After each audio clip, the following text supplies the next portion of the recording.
મિત્રો, ટ્રાન્સમિશન અને ડિસ્ટ્રીબ્યુશનને લગતા સાધનોના પાર્ટ 2માં આપ સર્વે મિત્રોનું હાર્દિક સ્વાગત છે. આપણે એ સિરીઝ જોઈ રહ્યા છે જે 30 માર્ક્સની GVCLમાં પૂછાય છે પ્રશ્નોની. ત્યારબાદ આપણે કેટલાક થિયરિટિકલ પ્રશ્નો, મેથ્સ અને ESને લગતા પ્રશ્નો, અને બને ત્યાં સુધી બુધવારે લાઈવ રહેવા હું પ્રયત્ન કરીશ. આ ઉપરાંત નીચે ડિસ્ક્રિપ્શનમાં કેટલીક લિંકો પણ આપેલી છે મિત્રો, તો એની ઉપરથી અગર તમારે જો ઇન્સ્યોરન્સ પરચેઝ કરવાનો હોય તો તમે અમને વોટ્સએપ કરી શકો છો, આપની RC બુક અને મેળવી શકો છો બેસ્ટ ડિસ્કાઉન્ટ. તો આજે જ એના માટે પ્રયત્ન કરો, અથવા કોઈકને તમે અમારા માટે એક ફ્રેન્ડ અને ફોલોવરની જેમ આટલું પ્રયાસ કરજો. બીજી અગત્યની વાત, ડિસ્ક્રિપ્શનમાં અપસ્ટોક્સની સ્કીમ આપેલી છે. અપસ્ટોક્સની સ્કીમ પણ હાલમાં ચાલુ જ છે, તો એની માટે પણ તમે લોગિન કરી શકો છો અને પ્રયત્ન કરી શકો છો. એમાં પર લોગિને તમને 500 રૂપિયા મળવાપાત્ર રહેશે. હવે આપણે લેક્ચરની શરૂઆત કરીએ મિત્રો. તો ટુ વે સ્વિચનો સિમ્બોલ આપેલું છે અહીંયા. આગળના લેક્ચરમાં પણ આપણે ટુ વે સ્વિચનો સિમ્બોલ જોયો હતો. આ થોડો મને અલગ લાગ્યો એટલે મેં એની અંદર ઇન્ક્લુઝન કર્યું છે. તો ખાસ ટુ વે સ્વિચનો સિમ્બોલ જોઈ લો મિત્રો. ઇન્ટરમીડિયેટ સ્વિચનો સિમ્બોલ લાસ્ટમાં આપણે જોયું હતું. તો સિમ્બોલ કંઈક આ ટાઈપનો હતો. હું અહીંયા ડ્રો કરી દઉં એટલે તમને ધ્યાનમાં આવે એ સિમ્બોલ. આ વન વે સ્વિચનો આ ટાઈપનો સિમ્બોલ હતો. ટુ વે સ્વિચનો સિમ્બોલ હતો આ ટાઈપનો, અને ઇન્ટરમીડિયેટ સ્વિચનો સિમ્બોલ હતો આ ટાઈપનો. તો આ ટાઈપના સિમ્બોલ હતો, તમે જોઈ શકો છો. તો ટુ વે સ્વિચનો થોડો અલગ પ્રકારનો સિમ્બોલ છે અહીંયા, એટલે મેં તમને દર્શાવ્યો છે. ઇન્ટરમીડિયેટ સ્વિચનો પણ અહીંયા એક અલગ તમને આપવામાં આવ્યો છે, ઇન્ટરમીડિયેટ સ્વિચનો. તો એની માટે પણ આપણે તમે ખાસ ધ્યાનની અંદર લેજો. ઇન્ટરમીડિયેટ સ્વિચમાં બે સ્વિચો પેરેલલમાં લગાવેલી હોય છે, અને બંને પેરેલલ સ્વિચોની અંદર ક્રોસ કનેક્શન હોય છે. પુશ બટન સ્વિચ જોતાં તમને ખ્યાલ આવી ગયો હશે. પુશ બટન સ્વિચનો એ સિમ્બોલ છે. ડબલ પોલ સ્વિચની વાત કરીએ મિત્રો, તો એક સાથે બે સ્વિચો ઓપરેટ થતી હોય એના માટે વન વે સ્વિચોના બે કનેક્શન હોય, અને આવું કંઈક વચ્ચે જોડાણ કરેલું હોય. આ જે જોડાણ આપણને દેખાય છે, તો એને ડબલ પોલ સ્વિચ તરીકે આપણે ઓળખતા હોઈએ છીએ. આની જગ્યાએ જો ટ્રિપલ પોલ સ્વિચ હોત તો એ પણ આ ટાઈપની જ ટ્રિપલ પોલ સ્વિચ હોત તો એ પણ આ ટાઈપની જ હોત, અને એની અંદર પણ આવું એક કનેક્શન હોત જોડાણવાળું, તો એકી સાથે એ ઓપરેટ થતી હોત. ઓકે, એના પછીની વાત કરીએ મિત્રો, ICDP સ્વિચ ફ્યુઝ સાથે. તો ICDP સ્વિચ એટલે આયન ક્લેડ હોય. ડબલ પોલ DP એટલે ડબલ પોલ સ્વિચનું એરેન્જમેન્ટ અહીંયા બતાવેલું છે વચ્ચેના ભાગમાં. અને આયન ક્લેડ એટલે એક લોખંડના બોક્સની અંદર હોય અને બહારની સાઈડ અર્થિંગ હોય. તો એવું આયન ક્લેડનું બોક્સ આપેલું છે, એટલે માટે એ રીતે દર્શાવેલું છે. ખાસ તમે એ સિમ્બોલને પણ ધ્યાન રાખજો. જે ચોરસ છે એ શું દર્શાવે છે, તો આયન ક્લેડનું. જો ટ્રિપલ પોલ સ્વિચની આપણે વાત કરીએ તો ટ્રિપલ પોલ સ્વિચનું નીચે જ આવી ગયું. અને ICDP સ્વિચની મેં તમને વાત કરી મિત્રો, તો ICDP સ્વિચ પણ આયન ક્લેડ હોય અને ટ્રિપલ પોલ હોય છે. 3 પોલ ઉપર ઓપરેટ થતી હોય છે, એટલે એ રીતનું કનેક્શન આવતું હોય છે.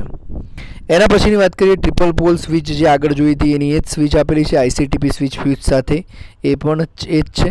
ન્યુટ્રલ લિંક સાથેની ફ્યુઝ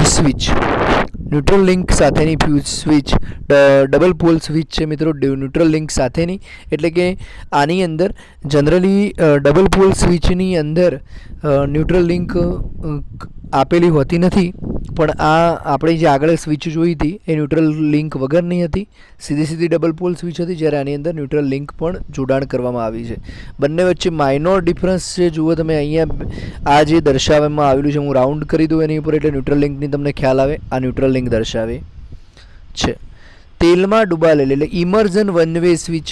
તો વન વે સ્વિચ તો એવી જ રહેવાની, પણ ડુબાડેલી હોય એટલે આ ટાઈપનું કન્સ્ટ્રક્શન આવતું હોય છે. તેલમાં ડુબાડેલ એટલે કે ટુ વે સ્વિચ. ઇમર્જન સ્વિચ તો એ પણ ટુ વે સ્વિચ પણ એ ટાઈપની જ આવતી હોય. એના પછીની વાત કરીએ મિત્રો સર્કિટ બ્રેકરની. તો સર્કિટ બ્રેકરમાં આ ટાઈપનું ક્રોસ કનેક્શન હોય છે, એટલે ગમે ત્યારે સર્કિટને બ્રેક કરવા માટે આનો ઉપયોગ થતો હોય છે. ઓઇલ સર્કિટ બ્રેકરની વાત કરીએ તો ઓઇલ સર્કિટ બ્રેકર શું છે તો એક ઓટોમેટિકલી ઓપરેટેડ સ્વિચ જ છે, એટલે સ્વિચના સિમ્બોલમાં દર્શાવવામાં આવી છે. સર્કિટ બ્રેકર આઇસોલેટર પણ એક પ્રકારની સ્વિચ જ છે મિત્રો, પણ આઇસોલેટરમાં થોડો તફાવત હોય છે કે એની જે સ્વિચ ઉપર એક ટીપ હોય છે. ઓકે, તો એ રીતે ઓઇલ સર્કિટ બ્રેકર જો તેલમાં ડૂબાડેલી છે, આપણે આગળ જોઈએ તેલમાં ડૂબાડેલી બે સ્વિચો, એ ટાઈપની તેલમાં ડૂબાડેલી હોવાના કારણે એક ચોરસ બોક્સની અંદર છે. કદાચ પ્રશ્ન એવો થતો હોય કે આટલા બધા સિમ્બોલ કેવી રીતે યાદ રહેશે. તમે દરરોજ 2 વખત આ વિડીયો જોશો, મારા અંદાજ મુજબ કોઈ સિમ્બોલ ખોટો નહીં પડે અને બધા જ સિમ્બોલ હું કવરઅપ કરી જ દેવાનો છું, કારણ કે 30 માર્ક્સનું જ્યારે સિમ્બોલ વિશે પૂછાતું હોય તો આપણે એક પણ સિમ્બોલને છોડવો જોઈએ નહીં. આઇસોલેટરની વાત કરીએ તો મિત્રો આ ટીપ અહીંયા દર્શાવેલી હોય તો આઇસોલેટર એને કહેવાય. થોડું ડિફરન્શિએટ કરવાનો પ્રયત્ન કરો, વારંવાર વિડીયો જુઓ, યાદ રહી જશે. આની પીપીટી PDF જોતી હોય તો પણ આપણી વેબસાઇટ noisecard.in ઉપરથી તમને મળી જશે. સીલિંગ રોઝ 2 પિન અને 3 પિન. સીલિંગ રોઝની વાત કરીએ તો મિત્રો 2 પિન અને 3 પિનની વાત કરીએ તો જે ઉપર પંખાની જોડે જે લગાવેલું હોય એને સીલિંગ રોઝ તરીકે ઓળખવામાં આવતું હોય. તો એ 2 પિન ટાઈપનું હોય અથવા 3 પિન ટાઈપનું હોય તો તમે આ રીતે એનો સિમ્બોલ ડ્રો કરી શકો છો. લેમ્પની વાત કરીએ તો મિત્રો લેમ્પમાં ગમે તે એક જ સિમ્બોલ ડ્રો કરેલું હોય. હું ઘણી વખત આ રીતનો જ્યારે કોઈ પણ સર્કિટનું કનેક્શન દોરતો હોય ત્યારે આવી રીતે જનરલી હું દોરતો હોઉં છું. આ લેમ્પનું ચિહ્ન હું દર્શાવતો હોઉં છું અને લેમ્પ એની જગ્યાએ આવું પણ દર્શાવી શકાય. એના પછી વાત કરીએ એમ્પિયર મીટર AC અને DC. તો એમ્પિયર મીટરની અંદર ગોળ રાઉન્ડની અંદર એ લખવાનું હોય. AC મીટર હોય તો નીચે આ ટાઈપનું, AC મીટર હોય તો આપણે ACનો સિમ્બોલ જોયો હતો તો આ ટાઈપનું એક સાઇન વેવ આવશે, અને DCનો સિમ્બોલ હોય તો DCનો ચિહ્ન આવતું હોય છે. વોલ્ટ મીટરમાં પણ AC અને DCમાં તો આ AC વોલ્ટ મીટર દર્શાવે છે અને આ DC વોલ્ટ મીટર દર્શાવે છે. આ AC મીટર દર્શાવે છે અને આ DC મીટર દર્શાવે છે. એના પછીની વાત કરીએ મિત્રો કે આ વોટ મીટરની. તો વોટ મીટરમાં કેટલી કોઇલ હોય, પરીક્ષાની અંદર પ્રશ્ન પૂછાય તો વોટ મીટરમાં 2 કોઇલો હોય. વોટ મીટર એટલે પાવર મેઝર કરવા માટેની ડિવાઇસ છે. તો પાવર મેઝર કરવાનું જ્યારે તમારે પ્રશ્ન ઊભો થતો હોય તો એમાં 2 પ્રકારની કોઇલની જરૂર પડે. એક A મીટરની જરૂર પડે અને એક વોલ્ટ મીટરની જરૂર પડે. આપણે બધાને ખબર છે પાવરનું સૂત્ર થાય V × I, P બરાબર DC પાવરનું સૂત્ર થાય મિત્રો. AC પાવરની વાત નથી કરતો, DC પાવરનું સૂત્ર થાય P બરાબર V × I.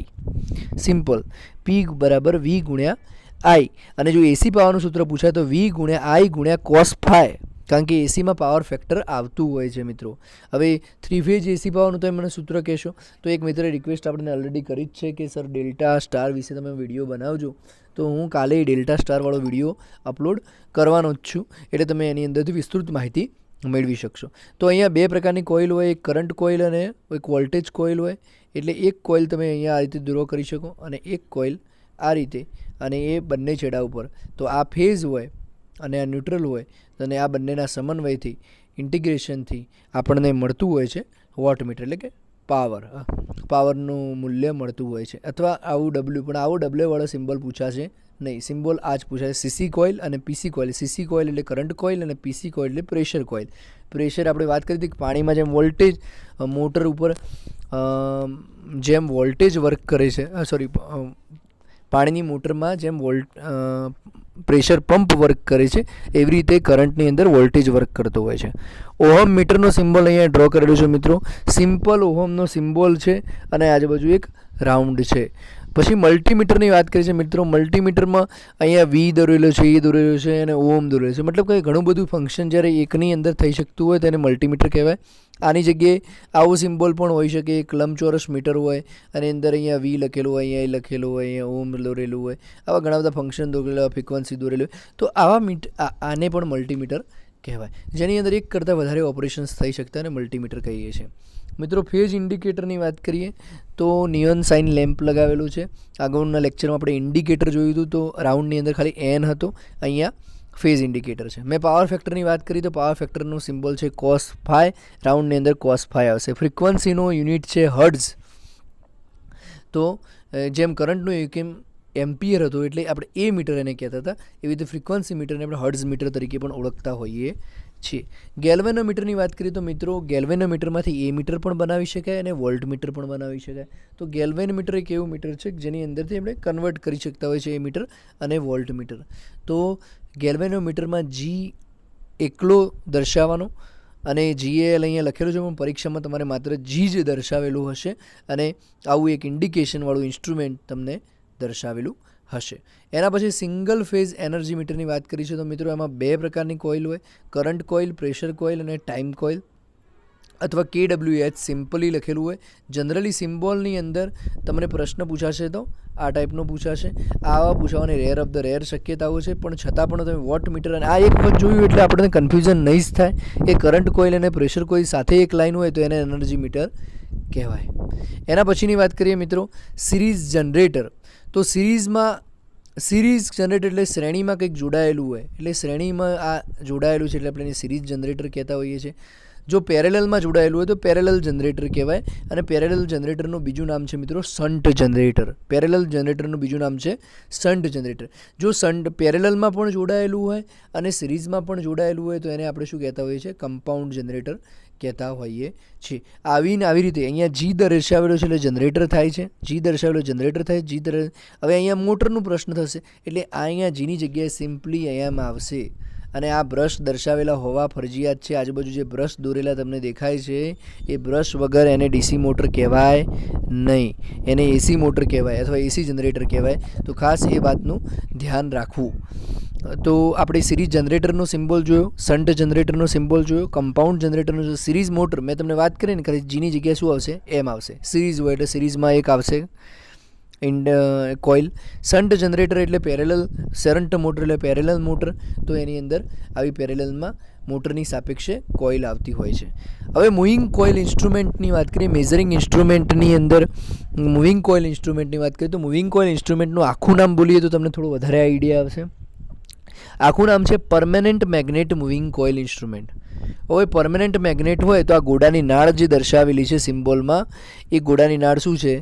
પરમેનન્ટ મેગ્નેટ સૂચવે છે. અને વચ્ચે આપણું જે મેઝરિંગ કરવાનો પ્રશ્ન હોય એ સૂચવતો હોય છે. મૂવિંગ આયર્ન ઇન્સ્ટ્રુમેન્ટ એટલે હલનચલન કરતું ઇન્સ્ટ્રુમેન્ટ. તો અહીંયા આપણે એમ દ્વારા એવું સૂચવવા માગે છે કે ઇન્સ્ટ્રુમેન્ટ આગળ પાછળ થાય છે. Induction type instrument. તો મિત્રો ઇન્ડક્શન ટાઈપ ઇન્સ્ટ્રુમેન્ટ ગોળ રાઉન્ડની ઉપર એક આડો વાયર, એને ઇન્ડક્શન ટાઈપ ઇન્સ્ટ્રુમેન્ટ કહેતો. આ જે 4 કે 5 ઇન્સ્ટ્રુમેન્ટ અહીંયા દર્શાવેલા છે મિત્રો એ મોસ્ટ ટાઈપ ઇન્સ્ટ્રુમેન્ટ્સ છે, એટલે ખાસ તમે જરૂર લાગે તો સ્ક્રીનશોટ પાડી દેજો. Induction type instrument, hot wire type instrument, electrostatic type instrument. એક વસ્તુ યાદ રાખવાના, સિમ્બોલ યાદ રાખો. ઇલેક્ટ્રોસ્ટેટિક ઇન્સ્ટ્રુમેન્ટ યાદ રાખવાની બીજી પદ્ધતિ કહું અથવા તમે બીજો સવાલ પણ તમને યાદ રહી જાય. ઇલેક્ટ્રોસ્ટેટિક એનર્જી કોણ સ્ટોર કરે? તો કેપેસિટર સ્ટોર કરે. અને કેપેસિટર જેવો સિમ્બોલ હોય અને એની ઉપર જે ટપકું હોય તો એને ઇલેક્ટ્રોસ્ટેટિક ઇન્સ્ટ્રુમેન્ટ કહેવામાં આવતું હોય છે. મેગ્નેટિક એનર્જી કોણ સ્ટોર કરે? તો એ કોઇલ સ્ટોર કરતી હોય છે, ઇલેક્ટ્રોમેગ્નેટિક. ઓકે, તો ઇલેક્ટ્રોસ્ટેટિકની વાત કરીએ તો કેપેસિટર ટાઈપ સિમ્બોલ દેખાતો હોય એને ઇલેક્ટ્રોસ્ટેટિક ઇન્સ્ટ્રુમેન્ટ તરીકે ઓળખવામાં આવતું હોય છે. ધ્રુજતી પટ્ટીવાળું ઇન્સ્ટ્રુમેન્ટ. તો મિત્રો આ ટાઈપનું જે ઇન્સ્ટ્રુમેન્ટ હોય એક રાઉન્ડ ઉપર એક તીરનું નિશાન અથવા 3 વાયરનું નિશાન ધ્રુજતી પટ્ટીવાળું ઇન્સ્ટ્રુમેન્ટ તરીકે ઓળખતા હોઈએ છીએ. નોર્મલ સ્ટાર્ટરનો સિમ્બોલ આ રીતે દર્શાવવામાં આવતું હોય છે. પોસ્ટકાર્ડ જેવો સિમ્બોલ છે મિત્રો, પરંતુ પ્રોટેક્ટિવ ડિવાઇસ સાથેનું જો DOL સ્ટાર્ટર હોય, ઓકે, પ્રોટેક્ટિવ ડિવાઇસ સાથેનું, તો વચ્ચે અંદર આઇસોલેટર જેવો સિમ્બોલ આવતો હોય છે. ઓકે, આઇસોલેટર જેવો સિમ્બોલ આવતો હોય છે. સ્ટાર ડેલ્ટા સ્ટાર્ટરની અંદર વચ્ચે સ્ટાર કનેક્શન દોરેલું હોય છે.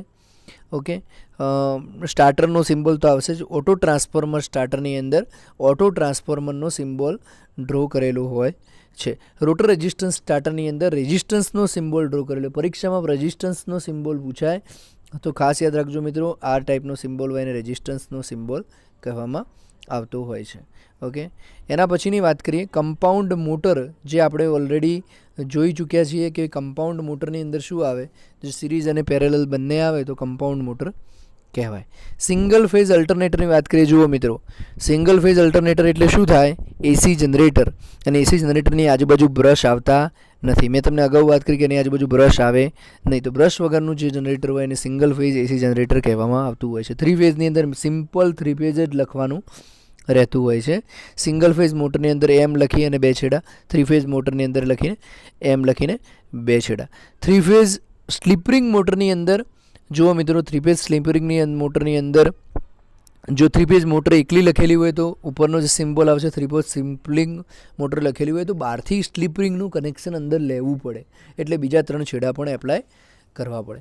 મોટર જનરેટર સેટ તો એમ અને જી લખી વચ્ચે એક પુલીથી કનેક્શન કરવામાં આવતું હોય છે. કરંટ લાઇન દર્શાવે છે, પ્રેશર લાઇન દર્શાવે છે.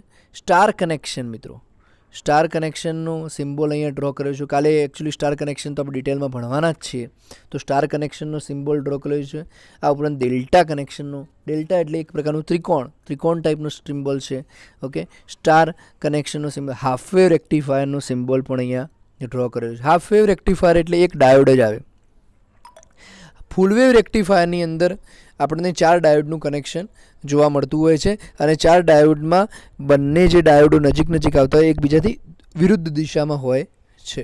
ઓકે, અહીંયા એરિયલ એટલે કે એન્ટેનાનું કનેક્શન દોરેલું છે, અને એના પછી લાઇટનિંગ એરેસ્ટરનું સિમ્બોલ દોરેલું છે. આપણે જોયું હતું કે સર્જ એરેસ્ટરનો જે સિમ્બોલ હતો અગાઉના લેક્ચરની અંદર, એ હતું એના પ્રોટેક્શન સામે, એટલે કે એક વીજળીના પ્રોટેક્શન સામે આ ટાઈપનો સિમ્બોલ ડ્રો કરેલો હોય છે. એના પછીની વાત કરીએ મિત્રો, લાઇટ બ્રેકર. તો લાઇટ બ્રેકરની અંદર લાઇટને બ્રેક કરવા માટે આ સિમ્બોલનો લાઇટ બ્રેકેટની વાત છે, કે લાઇટનો પ્રકાશ કોઈ જગ્યાએ ખોટી જગ્યાએ વ્યય ન થાય એના માટે લાઇટ બ્રેકેટનો ઉપયોગ થતો હોય છે.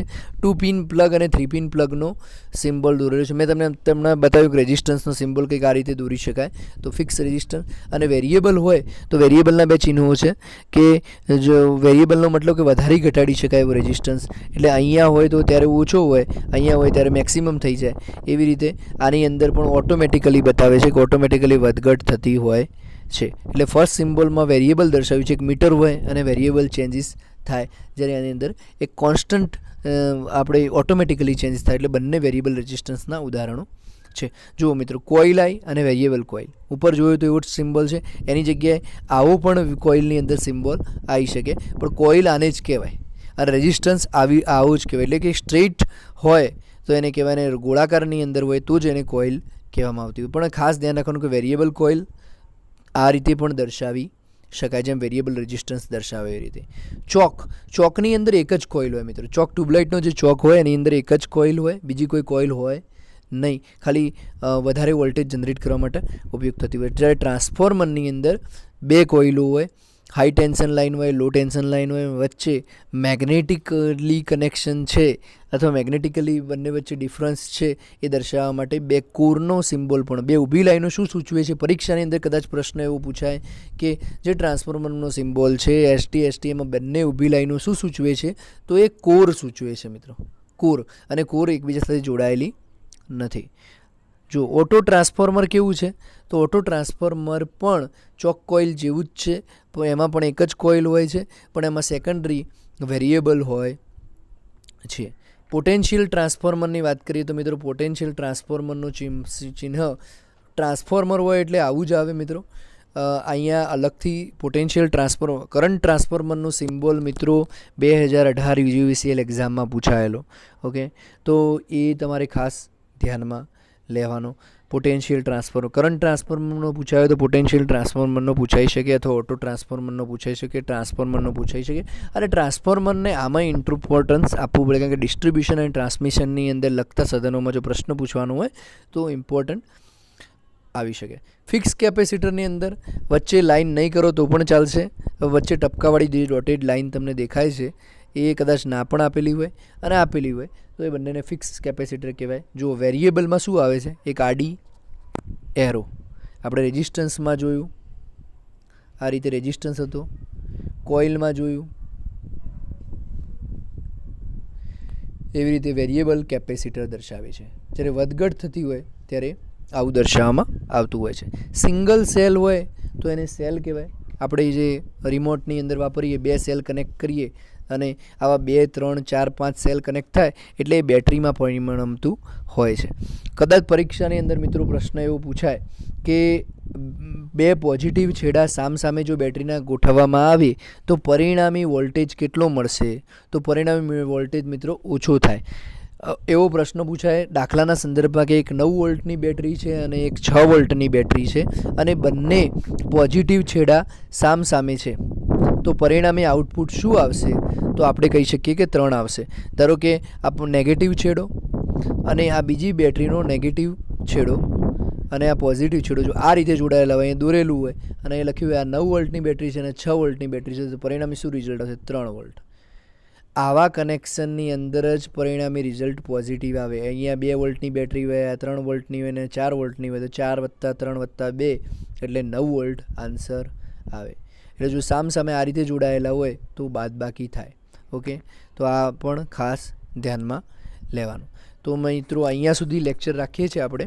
છતાં પણ તમને કોઈ પણ સિમ્બોલ મૂંઝવતા હોય તો તમે મને કહેજો. હજુ આપણો કદાચ પાર્ટ 3 પણ આની અંદર આવી જશે અને એના પછી આપણે બીજું લેક્ચર સ્ટાર ડેલ્ટા ટ્રાન્સફોર્મેશન ઉપર અને એસીડીસીના કેટલાક સૂત્રો અને એક યુજીવીસીએલનું પેપર આપણે એ રીતે સોલ્વ કરીશું કે જેમ તમે સમજતા હોય કે પરીક્ષામાં આના રિલેટેડ કેટલા સવાલો સર પૂછાઈ શકે.